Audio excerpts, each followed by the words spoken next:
Coming up on News 11, Vice President Harris visits the UB to speak on a new bill regarding inflation. Gas prices across the country are at an all-time low, and the world is dealing with the aftermath ever since Queen Elizabeth's death. These stories and more, News 11 starts right now.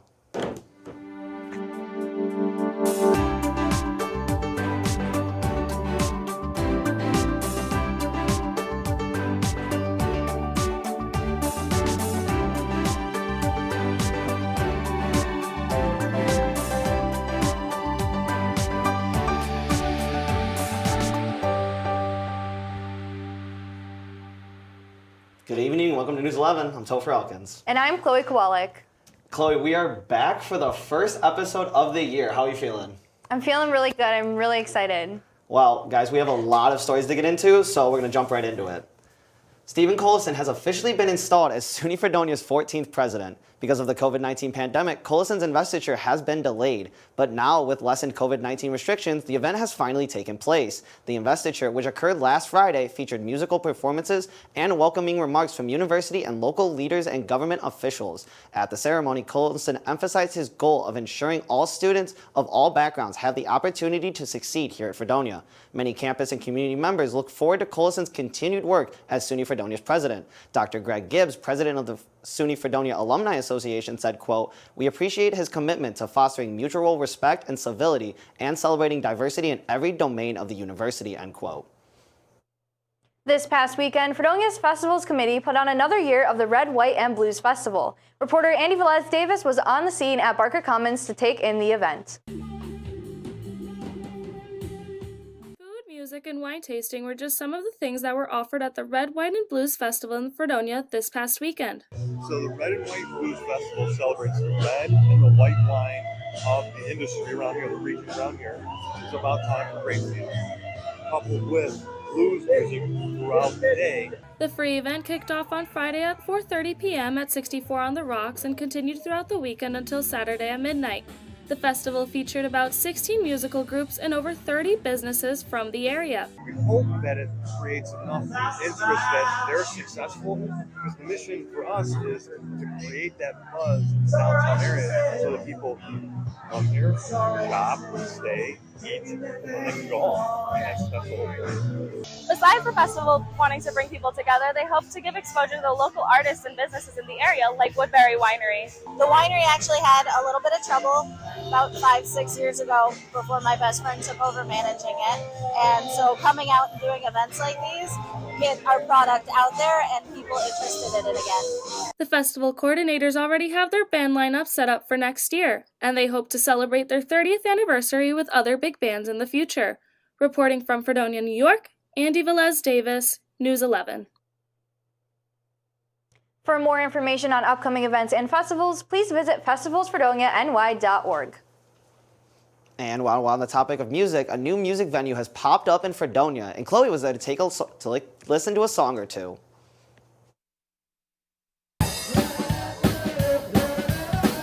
Since the closure of the house venue North Pole Strip Club, there hasn't been much going on in the Fredonia music scene. But recently, Foxhead Record Co., a trio of 3 SUNY Fredonia students, have started to create a change. The students have been using Main Street Studios, a rentable entertainment space in downtown Fredonia, to host shows. In the daytime, this may look like a normal alley, but by nighttime, it becomes a place where music comes alive. There's a big history of like shows going on and a lot of like connections being made between bands at events here. So, just another place for that to kind of take place and to support not even just like bands, but like artists making posters or, different things that we might do in the future too. Foxhead has already hosted 2 shows at Main Street Studios featuring local bands such as the Midroom Drifters and Johnny and the Man Kids.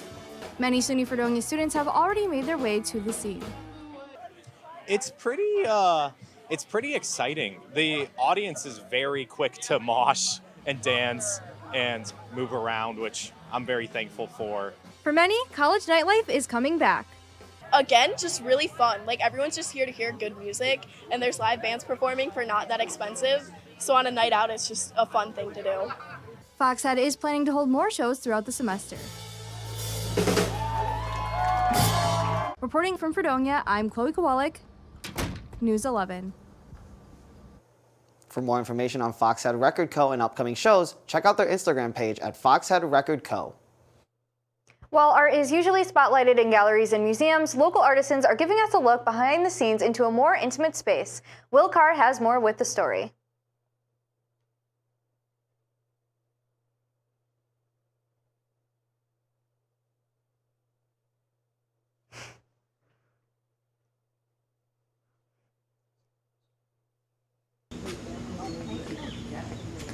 From paintings and photographs to ceramics and jewelry, there was something for everyone at the Chautauqua Lake Erie Art Trail over Labor Day weekend.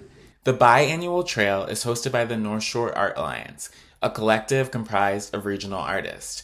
The event gives community members the opportunity to support local creatives and to see inside their studios. 3 Fredonia area artists opened their studios this year. While many people use their garage as a storage space for old items, ceramist Marcia Marin's garage is home to her studio. She has become known for her footed bowls with colorful finishings. I'm not a production potter, so everything is pretty much handmade, one of a kind. And if I put them side by side, you will see how different they are. Because each one is handmade, there's no mold. So everything is sculpted, so it can never really be identical. Erie-based artist Jess Simmons views the personalization aspect of ceramics as a way to help combat the prevalence of single-use plastics. Plastic is everywhere these days, but to go on the level of buying from an artist or like pottery coming from a small collective or an individual, like there's something a little more special about it. Single-use plastics often wash up on the shores of lakes and beaches, like right here at Point Gratiot Park. The Alliance will host its next event on Saturday, December 3rd. So if you're looking for an environmentally friendly, handmade holiday gift this year, you're in luck. I'm Will Carr with News 11. The holiday season will certainly be here before we know it, and it's never too early to start thinking about gift ideas. A local college bar is now in full rebuild mode after a fire late this summer. Alana Wingate has the story.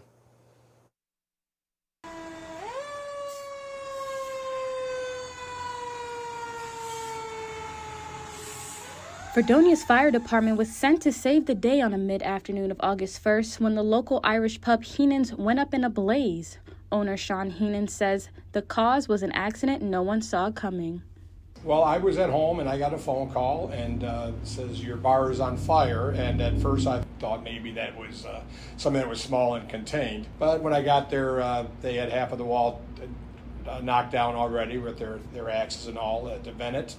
And they had the fire out probably in less than an hour. Many in the community felt the burn following the bar's destruction, especially the Fredonia rugby team. The bar is very important to the rugby team because Sean and Krista have always treated us as family there. They feed us food after our games. They are, there to help with anything we need. If we need a space for a meeting, we can go there and do it. They're always willing to help us, and that feeling goes both ways. On the day of the fire, the pub was surrounded by many people, stunned by the flames. Some there to offer support to Sean, greeting him with encouraging hugs and handshakes. People are very supportive. Of course, everybody is looking forward to it opening again. It's just that it does move slowly. As you can see, the bar's rebuild is still in its beginning stages. However, the owner, Sean, tells us the recovery is still in works. I'm Alana Wingate, News 11. There is still no definite answer as to what exactly caused the fire. Moving on to surrounding Western New York stories, Vice President Kamala Harris visited the University at Buffalo on Wednesday. Her speech focused on the environment and sustainable energy. Vice President Harris also said our region stands to benefit greatly from the Inflation Reduction Act. Quote, last year, our president set an ambitious goal. Our nation will cut our greenhouse gas emissions in half by no later than 2030. And by no later than 2050, we will reach net zero emissions, end quote. She called on students in the audience to help America reach that goal. Quote, in your classrooms, you are leading us forward as a nation and as the world, she said. Liam Dinnick, a sophomore at the university, says he felt inspired. He said, quote, I'm majoring in environmental engineering, so it was a good motivator for me, he said. I'm glad to do my part. It's been my thing my whole life to do something sustainable, he added. The vice president also met with some victims of families of the Tops mass shooting. And if you're still looking to get tickets to Monday night's Buffalo Bills game, you better make your move quick. Tickets for the Bills home opener against the Tennessee Titans are selling out even on secondhand market websites. Adam Bedelli, a spokesperson for StubHub, calls the buzz surrounding the game unique, adding, quote, "Currently on our site, we are already under 500 tickets that are even available for the Monday night game," end quote. And that typically, quote, "typically at this point, we are closer to 1,500 to 2,000 tickets available," end quote. As of Tuesday, the get-in price, or lowest price ticket for Monday's game on StubHub, was sitting at around $216 for a ticket in the upper levels of Highmark Stadium, with the average sales price for tickets sitting at around $275, which still sits below the NFL average for home openers on StubHub. Chloe, do you have any plans on getting to a Bills game this year if you can? No. No? Just none No, at all? no. I'm a stay at home and eat tons of snacks that aren't overpriced kind of guy. All right, I think I can respect that a little bit. All right, well, when we come back, we'll have your national headlines, including gas prices at an all-time low. We'll be right back.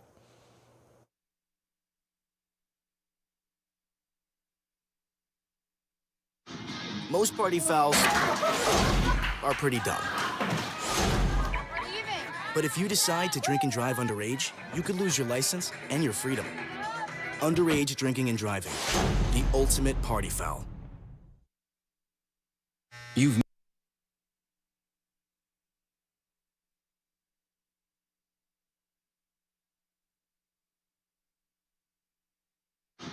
Most party fouls are pretty dumb. But if you decide to drink and drive underage, you could lose your license and your freedom. Underage drinking and driving, the ultimate party foul. You've messed up your son's haircut. Do you try to fix it? Work with what you've got? Or show solidarity? Thank you, babe. You don't have to be perfect to be a perfect parent. Thousands of teens in foster care will love you just the same. This year, patriotism shouldn't just be about pride of country. It should be about love. Remember that to love America is to love all Americans, because love has no labels. Había un niño que era muy sensible a luces y sonidos. Construía escondites donde no podían entrar. No le gustaba mirar a la gente a los ojos. Lo hacía sentir incómodo. Un día se descubrió que tenía autismo. Con ayuda, poco a poco, aprendió a vivir mejor con ello. Mientras más pronto se diagnostique, mejor. Conoce las señales en autismspeaks.org. Your son wants to get a cat. If prices at the grocery stores are making you lose your appetite, sorry, one second. If prices at the store are making you lose your appetite, you're not alone. Within the last year, food prices shot up 11.4%, making it the biggest increase since 1979. According to the Bureau of Labor Statistics, everything costs more now. However, economics say it's not just because of inflation, which is actually slowing down. Food prices are also affected by global events and natural disasters. Not to mention, it takes time for changes, like in decreases in ingredients prices, to get to customers. And demand for food isn't flexible. You can't skip out on a new outfit, or you can skip out on a new outfit or vacation, but you can't stop buying food. And while food prices may be rising, gas prices may be able to save you some money in your wallet. With fall right around the corner and the summer season coming to an end, the pain at the pump is easing up. The national average for a gallon of gas is now $3.71, the lowest it's been since the beginning of March. The reason? The cost of oil is now cheaper. According to AAA, as long as demand drops, more areas across the country could start seeing gas below the $3 mark as soon as the next couple weeks. In Minnesota, about 15,000 nurses went on strike Monday morning. The nurses say they are fighting for better staffing and better care for their patients. The strike is against 13 hospitals in Minneapolis, St. Paul Market, as well as Duluth. The strike is only scheduled to last 3 days, and the union says the strike is not about pay, but it is over letting members provide the quality of care they want to provide for patients. The man who shot and killed John Lennon has once again been denied parole. This is the 12th time Mark David Chapman, who committed the murder over 40 years ago, has sought parole and been denied. Chapman traveled from Hawaii to New York to assassinate Lennon on December 8, 1980. According to the 2012 parole hearing transcript, he had even met the singer that same day. During the parole hearing, Chapman noted that he had briefly struggled internally on whether or not to carry out the murder. John Lennon's widow, Yoko Ono, has gained notoriety for writing a letter every 2 years to the parole board requesting that Chapman remain behind bars for his crime. Chapman's next opportunity for parole is set for February 2024. In what may be our most visually appealing story of the night, in about 2 weeks, NASA scientists will slam a refrigerator-sized spacecraft into an asteroid called Dimorphos. The crash is a test, and the asteroid is not threatening Earth. Scientists, however, want to see if the collision can change the asteroid's orbit. It's the first test of its kind and could be a crucial step in learning how effective a crash could be in protecting the Earth from potentially being hit by an asteroid. The mission is expected to happen September 26th. Now, we'll have our first weather update of the school year, and Sarah Gorton joins us for an update on Blue Devil sports and the Buffalo Bills. We'll be right back.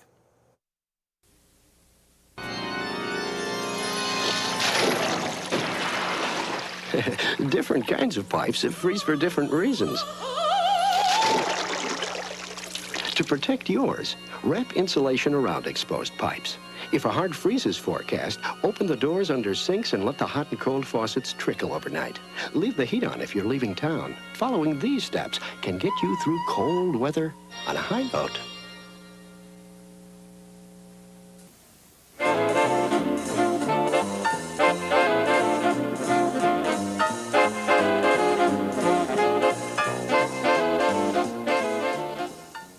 During World War II, recycling was a way of life on the home front.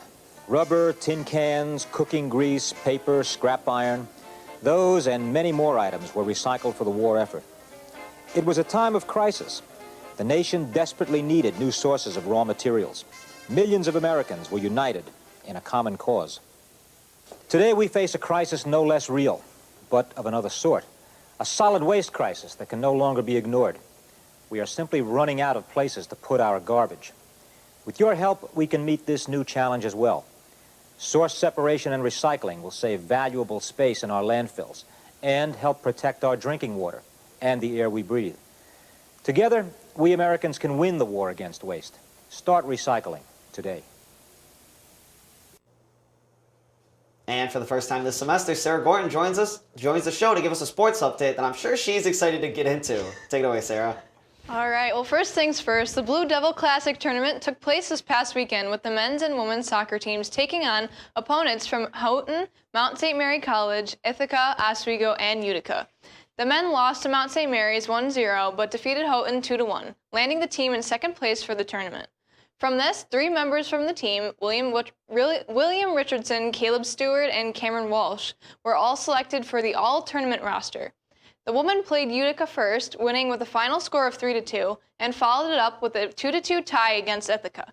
The tie was just enough to lead the women to first place in the tournament. Congrats to both teams on a very successful weekend. And the Buffalo Bills knew how to kick off the 2022 to 2023 NFL season, defeating last year's Super Bowl champions, the Los Angeles Rams, in a blowout 31-10 match.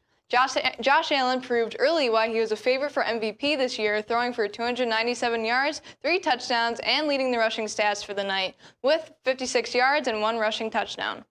On offense, Stephon Diggs had 122 receiving yards and 1 touchdown, and the defense stole the game with many players including Buffalo returner Jordan Phillips, Greg Rousseau, Boogie Basham, A.J. Epinesa, and the former Ram, Von Miller, all contributing at least 1 sack during the night. The Bills go into their first home game with expectations so high that schools near Highmark Stadium are having a half day to ensure the children can get home safely before the tailgating and traffic begins. Buffalo will play the Tennessee Titans on Monday Night Football on September 19th at 7:15 p.m. Now, Sarah, I don't know about you, but we both went to Western New York schools, and neither of us got half days. So I'm kind of a little jealous about that. Just a little bit. I mean, I get it's a traffic thing, but still, this just proves that the Bills weren't that good when we were in high school, and I'm kind of happy that I at least get to experience it in college. Yeah, I agree. Now, moving on to our first weather recap of the year. I know one of our best dressed anchors, if I say so myself. We got Hunter Halterman. Hunter, what do you got for us this week? You know, it's been a pretty nice day for weather today, and I'm glad to tell you that it is going to continue into the night. That being said, it's going to be a little chilly. Temperatures are expected to drop as low as 51 degrees tonight, so you might want to get a nice warm blanket ready. It does start to heat up tomorrow, reaching a high of 76 degrees and a low of 61. And even better, it's going to be sunny all day with only slight cloud coverage throughout the day. When I come back, I'll have your weekend weather forecast as well as your Monday weather. But for now, I'll pass it back onto our hosts at the desk. All right, thank you so much, Hunter. I'm looking forward to that on Friday for sure. And now when we come back, we'll have your international headlines. We'll be right back.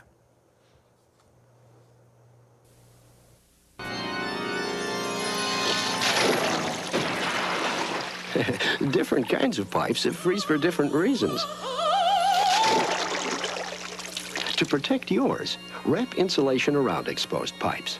If a hard freeze is forecast, open the doors under sinks and let the hot and cold faucets trickle overnight.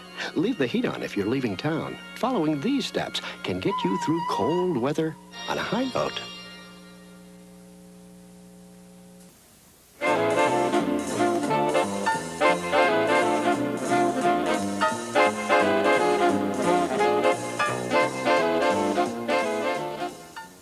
During World War II, recycling was a way of life on the home front. Rubber, tin cans, cooking grease, paper, scrap iron, those and many more items were recycled for the war effort. It was a time of crisis. The nation desperately needed new sources of raw materials. Millions of Americans were united in a common cause. Today we face a crisis no less real, but of another sort. A solid waste crisis that can no longer be ignored. We are simply running out of places to put our garbage. With your help, we can meet this new challenge as well. Source separation and recycling will save valuable space in our landfills and help protect our drinking water and the air we breathe. Together, we Americans can win the war against waste. Start recycling today.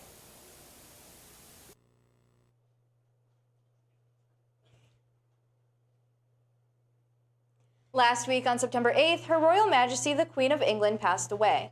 According to sources from Buckingham Palace, Queen Elizabeth II died at the age of 96 of natural causes peacefully in her sleep. Her death bringing the end of her reign, which started in 1952 after her father, King George VI, passed, and her reign spanned for 7 decades. Her son, Prince Charles III, is next in line and will be crowned in 2023. The Queen's funeral will be held on September 19th and be broadcast on BBC. Thousands of people in London are paying their respects to Queen Elizabeth II. This was the scene Wednesday as her coffin was moved from Buckingham Palace to the Palace of Westminster. The imperial state crown rested on top during the slow 40-minute walk. King Charles III led the procession. He was joined by members of the royal family, including sons Prince William and Prince Harry. The Queen will lie in state starting Wednesday at Westminster Hall until her funeral on Monday. During that time, the public will be able to file past her coffin to pay respects. As of this morning, the line to see the Queen's coffin was over 5 miles in length. And when we come back, a look at your trending stories, and Hunter gives us a weekend weather forecast. We'll be right back.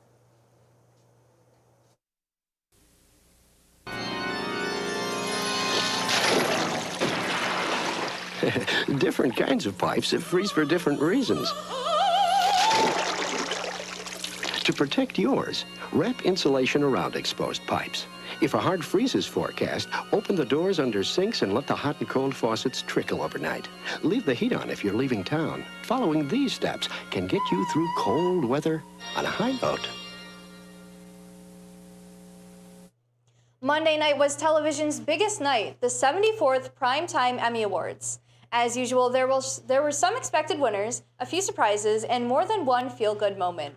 This year's Emmys were a bit more spread out, though, and there were some big winners, but none bigger than The White Lotus, which led the way with 5 wins, including Outstanding Limited or Anthology Series. The night's biggest nominee, Succession, won Outstanding Drama Series for the second time. Through of its record 14 acting nominations, the only cast member to take home an Emmy was Matthew Macfadyen. Squid Game made history as the world's first non-English language series to win Emmys, taking actor and director trophies in the drama category. Last weekend, Disney held their D23 Expo, which revealed several new projects, shows, and movies to be released soon. Studios owned by Disney, such as Marvel Studios, Lucasfilm, Walt Disney Studios, and more, announced a variety of upcoming productions. The convention was held September 9th through the 11th at the Anaheim Convention Center, which is located next to Disneyland. Panels with the cast and creators of Disney projects were featured at the event. Projects such as Indiana Jones 5, Black Panther, Wakanda Forever, and a remake of The Little Mermaid featuring Halle Berry captured fans' attentions. The biennial expo comes as Disney kicks off its 100th anniversary celebration in 2023. Burger King fans can expect some big changes in the next few years. As part of a $400 million plan, Burger King intends to expand their menu and upgrade their mobile app. Some locations have already started this plan with the release of the Southwestern Bacon Whopper and the Royal Crispy Chicken Sandwich. The plan also includes building improvements and better advertising. This new change is brought about by a hope to increase sales and reclaim the flame by 2025. Now, Chloe, what do you think what is your go-to like fast food if you had to choose one? Do we want to be controversial to No, Burger King? just run with it. Okay, so McDonald's. McDonald's Sorry, is? Burger King. Okay, that's... Yes. To be fair, I was going to say, I think I am between Chipotle and Chick-fil-A. I think it's my top two. Chick-fil-A. I forgot about Yes, Chick-fil-A. I was kind of Chick-fil-A. surprised. I was Chick-fil-A. like, that's kind of like a top tier one for me. Yes, Like, no, that is my favorite. all right. Yes. Now, I know, to be fair, he might be a little bit biased, but I kind of want to know Hunter's opinion on the changing menu because I do know he happens to work at Burger King. Yes. So, Hunter, what is your opinion on the changing menu? You know, I am an employee at Burger King, and honestly, when I first heard about the Southwestern Bacon Whopper, I was pretty shocked to hear that they were putting avocado on a burger at Burger King, of all places, you know? I wasn't expecting it. It was a big change. And you guys didn't ask me, but Burger King is my favorite. Might be a little biased, you know. But anyways, it seems that this semester I'll actually have some pretty good weather to share with you all at home because honestly, this weekend seems to be pretty pleasant.